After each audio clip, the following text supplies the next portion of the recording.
Well, it's Oregon Wine Month, and today we're learning all about a green movement in the industry called natural wine. Kohr joins us live from a vineyard in North Plains to tell us how it's a little different. Hey, Kohr.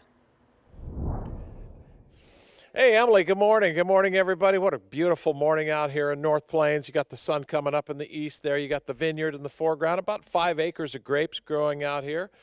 And as we mentioned, this is a natural vineyard here. They natural wines here, and that is evident in just about every process that they do here. And I kind of wanted to take this segment to kind of give you an illustration of just how basic and natural and easy and simple of a process this is.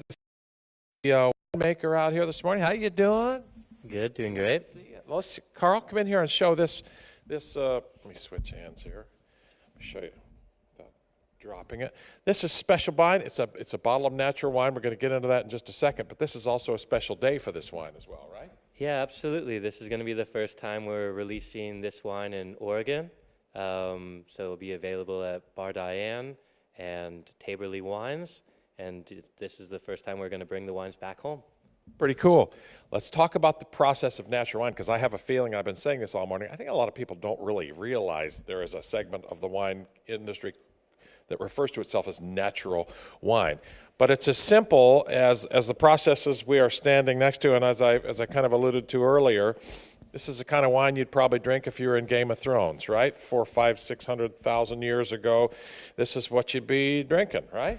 Absolutely. These are the old traditional techniques. We pick by hand and make it by hand, bottle it by hand. The grapes go in here, you stomp the grapes. You really get in there and stomp the grapes, right? Absolutely, get in there. Sometimes get stuck in there. Get stuck in there. Then they go into the grape press over here, which also could serve as an apple press, a pear press, but the grapes go in there, and that's where all the juice derives from, right? Yeah, we take some of the juice out by hand, press what's hard with the press, and then put them into the containers here, the damigianas, the Italian glass.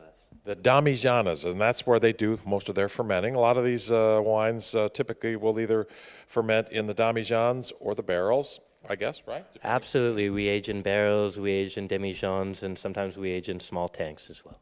Natural wine. And I want to introduce you to a couple of guys who specialize in getting some of these natural wines from around the world to dining room tables in just about everybody's living room. This is Gaurav to my right and Andy to my left. They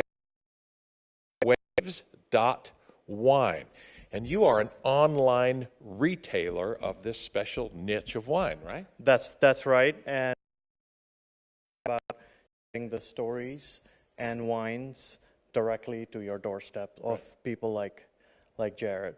Now, I've just traditionally thought that when I bought a bottle of wine, it was pretty natural, right? That's sort of the case, maybe not always, though, right? Unfortunately, it's a common misconception. You know, only about 5% of the world's vineyards are farmed organically, right? For us, a natural wine has to be farmed organically, can't contain any synthetic additives whatsoever. Mm-hmm.